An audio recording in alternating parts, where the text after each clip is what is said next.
여러분, 인생을 한 번밖에 못 살아요. 한 번 살다가 죽거든요. 그러니까 인생을 잘 살 수 있는 방법은 그 한 번 사는 인생을 허투루 함부로 살지 않는 겁니다. 어떻게 살았으면 좋지? 지나온 날들 내가 잘 살았을까? 반성도 하고 앞으로 살아갈 날들에 대해서 우리가 어떻게 살았으면 좋지? 고민하면서 그렇게 이전에 제 설교 말씀처럼 보타, 수정을 해가면서 철로역정의 길, 믿음의 길을 잘 걸어가면 될 텐데요. 어떻게 하면 인생을 잘 살 수 있을까? 많은 얘기를 할 수 있겠습니다만은 저는 목사이고 성경을 연구하는 사람이고 또 설교자이기 때문에 성경을 관점으로, 하나님의 관점으로 여러분, 우리 이렇게 살면 좋겠습니다라는 말씀을 전하려고 해요. 그 말씀을 들으시고 여러분 모두가 나 이렇게 살아야 되겠구나, 길을 좀 발견하시고 또 하나님께서 여러분을 일깨우시는 소중한 시간 되시기를 주의 이름으로 축원합니다. 자, 첫 번째입니다. 죽음을 곁에 두면 오늘의 가치가 귀하게 다가올 줄로 믿습니다. 죽음을 곁에 두면 오늘의 가치가 귀하게 다가올 줄로 믿습니다. 죽음을 내 곁에 가깝게 두고 죽음을 입에 담고 죽음을 자꾸 표현하는 습관을 갖게 되어지면 오늘이 감사하고 오늘이 값지고 의미가 있다는 거예요. 그런데 죽음을 멀리 하잖아요. 나한테는 죽음이 없을 것처럼, 나는 죽음과 상관없는 것처럼 그런 마음가짐으로 살면 오늘이 가치가 없어요.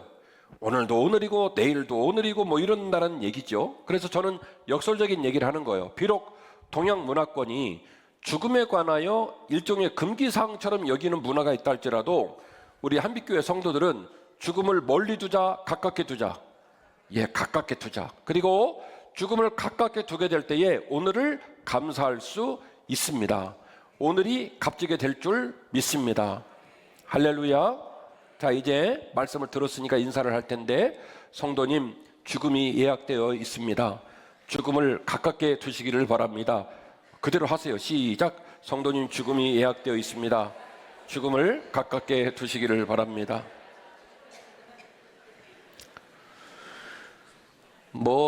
설교를 듣고 대답들은 잘하시더니 그걸 옆에 사람한테 선언하라니까 인상을 얼마나 쓰시는지. 태어나는 순간 우리는 죽음을 예약했습니다. 이 죽음에서 예외된 사람은 한 명도 없습니다. 언제 죽을지 모르지요. 어떻게 죽을지도 모르지요. 반드시 인생은 태어나면 죽어요. 그래서 우리는 죽음을 아마도 예약하고 있는 줄 믿습니다. 그래서 죽음을 가깝게 두시라는 거예요. 죽음을 가깝게 두면 그러면 오늘의 삶이 값지고 감사할 수 있습니다. 자, 그래서 이제 죽음을 묵상하면서 여러분이 오늘 말씀을 듣고도 지금 저항을 하는데 전 목사님 말씀대로 해야 되나 아직까지는 아니거든요. 그래서 오늘 이제 말씀을 통해서 그 의미가 무엇인지, 그 죽음을 가깝게 두라는 말이 얼마나 큰 의미를 갖고 있는지를 오늘 말씀을 통해서 더 깊이 들여다보고자 합니다. 모세의 죽음은요, 삶의 의미와 겸손의 영성을 일깨웁니다. 모세의 죽음은 삶의 의미와 겸손의 영성을 일깨웁니다. 모세의 죽음에 삶의 가치가 담겨 있다는 얘기를 여러분에게 말하고 싶은 거예요.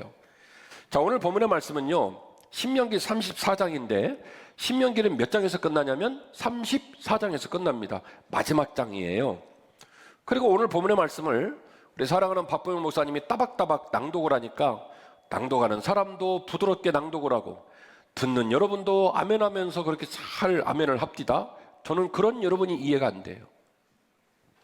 여러분, 34장은요 말도 안 되는 내용이에요. 한마디로 말씀을 드리면 이런 내용입니다. 하나님이 모세를 불러가지고 모세한테 이런 말을 해요. 모세야, 너는 안 돼. 너는 못 들어가. 여러분, 남 얘기는 관심이 없어요. 지금 40년 광야 여행을 끝나고 그리고 이제 가나안 땅을 목전에 두고 있는 느보산이에요. 그 느보산에서 하나님이 모세에게 말하는 거예요. 모세야, 너는 안 돼. 아브라함, 이삭, 야곱 모든 이 이스라엘 민족들에게 내가 이 땅을 예약했고 이 땅을 선물로 주겠다고 말했지만 너는 예외야, 이 얘기예요. 참 여러분의 표정이 심각한 얘기인데. 자, 한번 보겠습니다. 34장 1절이에요. 모세가 모압 평지에서 느보산에 올라가 여리고 맞은편 비스가 산꼭대기에 이뤘다. 여호와께서 길앗 온 땅을 어디까지 보이면 단까지 보였다. 단이 어디냐면 이스라엘을 표현할 때 맨 꼭대기를 어디를 표현하냐면 단을 표현하고 맨 남쪽을 브엘세바를 표현하거든요. 단까지 보여주셨어요. 납달리, 에브라임, 므낫세 땅, 서해, 유다 땅 다 보여주셨어요. 동쪽으로 쭉 올라가서 단 보여주시고 왼쪽으로 올라가가지고 지중해를 끼고 남단까지를 싹 다 보여주신 거예요. 네겝 종려나무 성읍, 여리고 골짜기, 평지를 소알까지 보이시고 여호와께서 이렇게 얘기를 해요.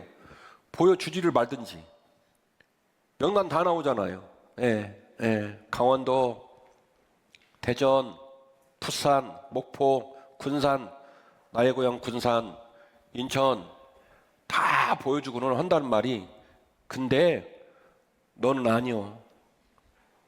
너는 보기만이요. 너는 못 들어가. 이 얘기예요. 여호와께서 말합니다. 니는 내가 아브라함과 이삭과 야곱에게 맹세하여 그의 후손에게 주리라 한 땅이다.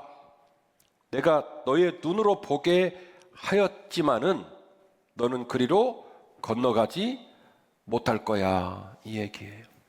모세라고 하는, 물에서 건졌다라고 하는, 태어날 때부터 목숨을 위협받아 물에서 건짐을 받은 모세가 파라오의 양자로 40년, 동족의 살인사건에 연루돼 가지고 광야에서 40년, 80세에 호렙산에서 부름을 받아서 이스라엘 백성 장정만 60만 대군을 끌고 나와서 또 광야에서 40년. 어쩌면 인생이 그렇게 무겁고 거칠고 힘이 들었는지 모든 인생을 살고 이제 모든 사명을 마치고 하나님, 내가 이제 정말로 졸업할 때가 다 됐나 봐요 해가지고 이제 드디어 가나안 땅 들어가려는데, 그렇게 고생하고 그렇게 충성하고 그렇게 애썼던 모세한테 하나님 뭐라고 말하냐면 너는 안 돼.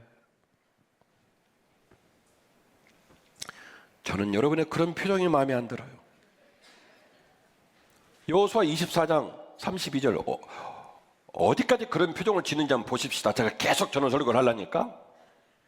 또 이스라엘 자손이 애굽에서 가져온 요셉의 뼈를 세겜에 장사하였으니 이것은 야곱이 베크시타를 주고 세겜의 아버지 하몰의 자손들에게서 산 밭이라. 그것이 요셉 자손의 기업이 되었다. 여러분, 창세기로 가봅시다. 야곱이 죽었죠. 제가 이 절에서 설교했죠. 나를 이 땅에 묻지 말아라. 그 설교 기억하시죠? 묻지 말라고 해가지고 70일을 넘는 기간 동안의 장례를 치르고 그 아들 요셉이 아버지의 유언을 따라 아버지를 잘 고향에다가 모셨어요. 아버지는 갔어요. 그리고 나중에 요셉이 죽습니다. 요셉이 이런 유언을 남깁니다. 너희들은 내 시신을 어깨에 메고 이 땅을 떠날지라. 요셉도 말하는 거예요. 나를 이 땅에 묻지 말아라. 그래서 요셉의 시신을 미이라를 만들어요. 그렇게 만들고 드디어 출애굽을 할 때 이스라엘 백성이 미고 나온 거예요. 여러분, 이런 생각을 해봤나 모르겠지만, 이런 생각을 해보셨나 모르겠지만 이걸 미고 나온 거예요. 이걸 미고 나와가지고요, 몇 년을 들고 다녔냐면 40년을 들고 다닌 거예요. 산 사람도 아니고 죽은 시신을 40년을 들고 다닌 거예요.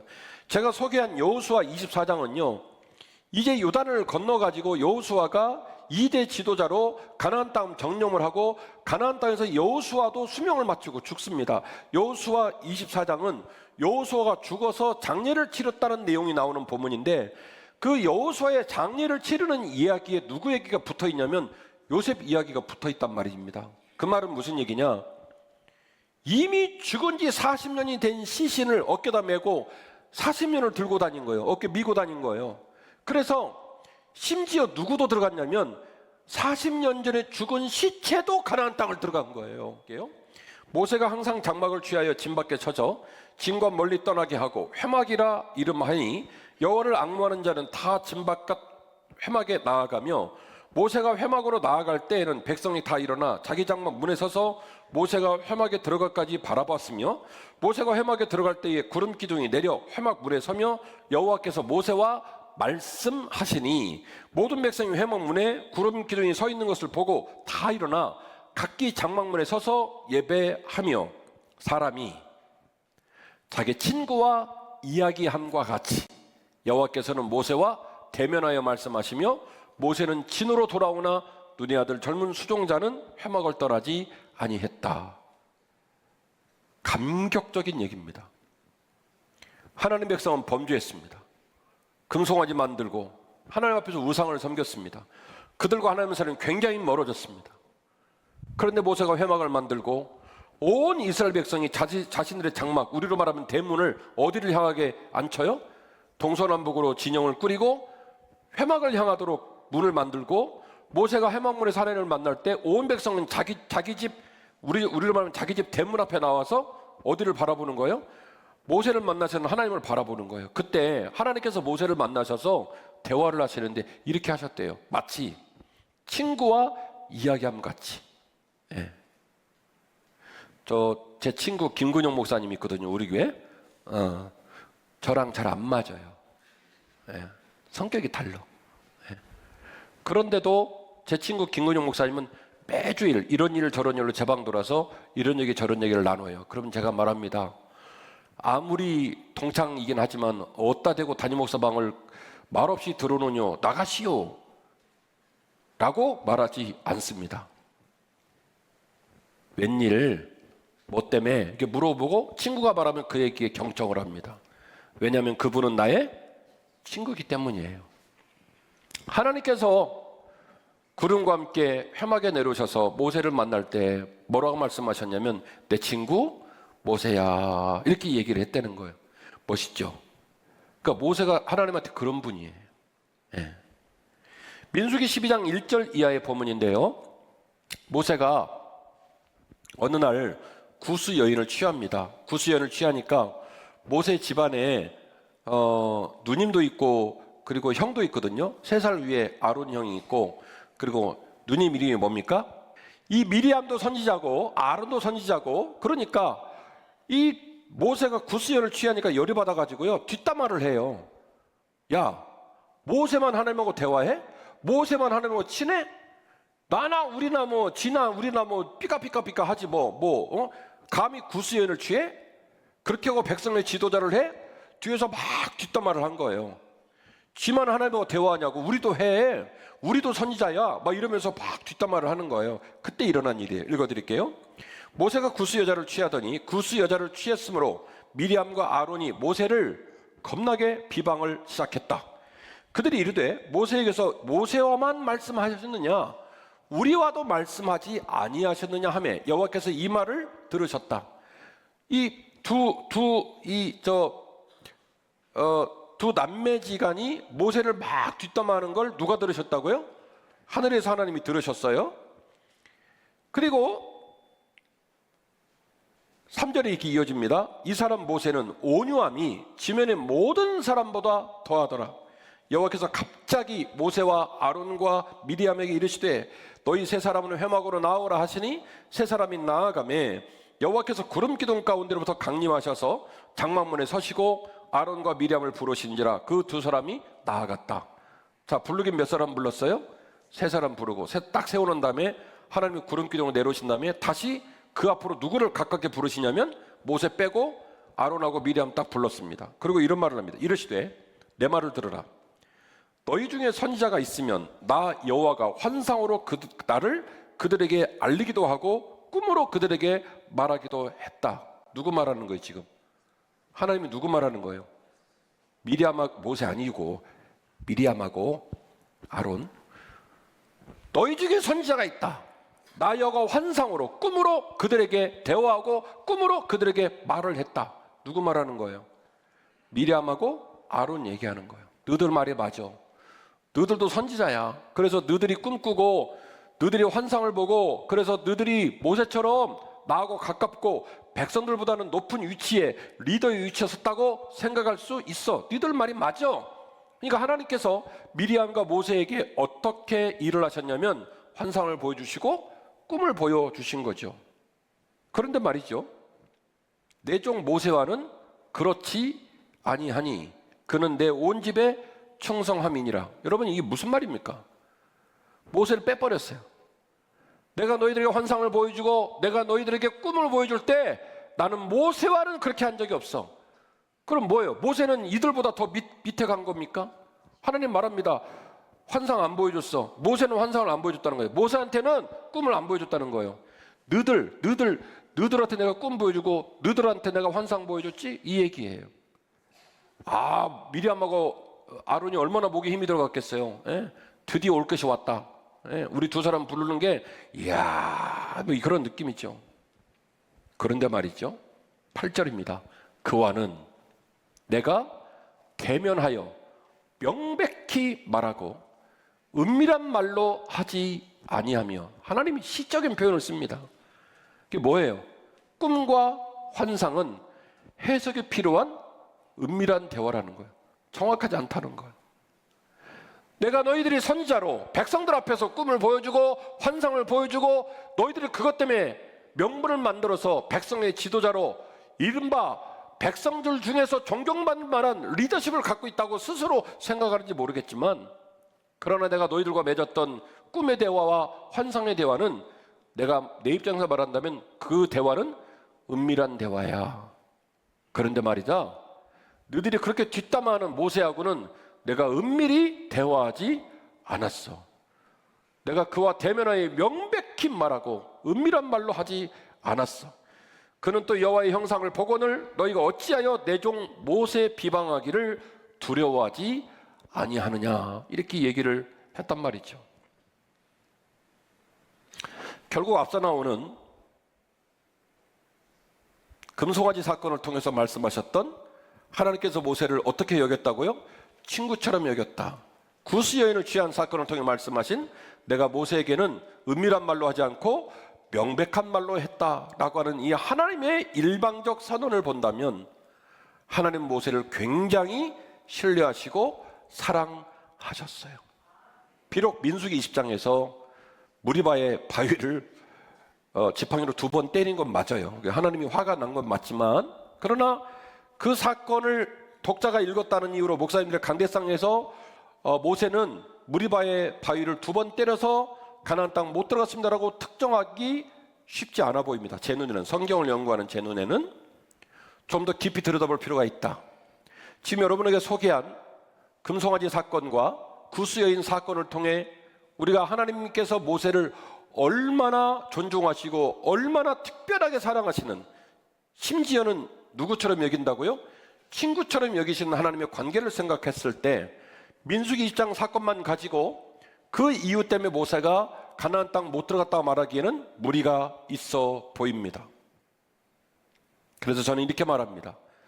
맞는지 모르겠지만 맞을 것 같아요. 모세의 죽음은 모세의 사명을 완벽하게 완성하는 사건입니다.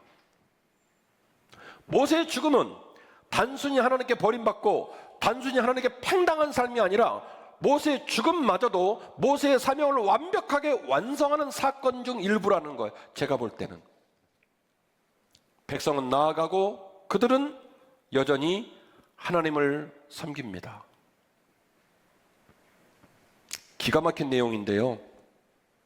모세는 모압 땅 느보산에서 죽음을 맞이하나 성경은 말하기를 그의 무덤을 알 수 없다라고 말을 합니다. 이것도 굉장히 이상한 본문이에요.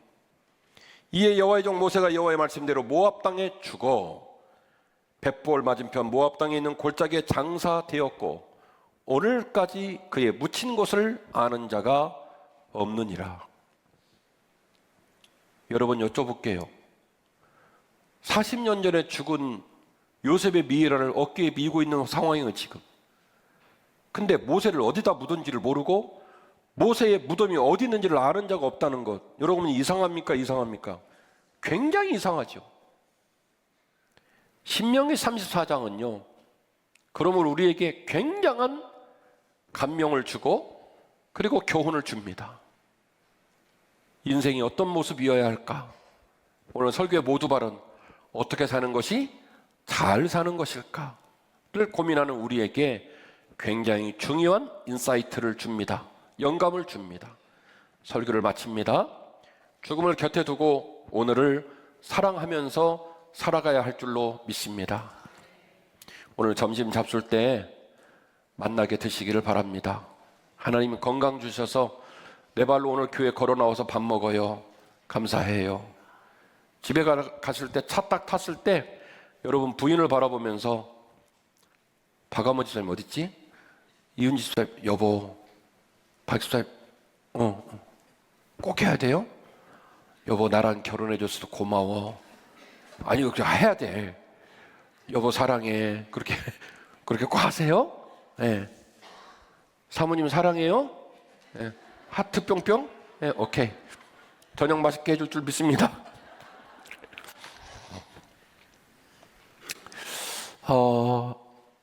사람은요 삶의 의미를 어떻게 두느냐에 따라서 뒷담화를 하든지 감사하든지 전혀 다른 행동을 해요. 네? 그러니까 오늘 예배 다 끝났어요. 점심 잡수면서 하나님 감사합니다.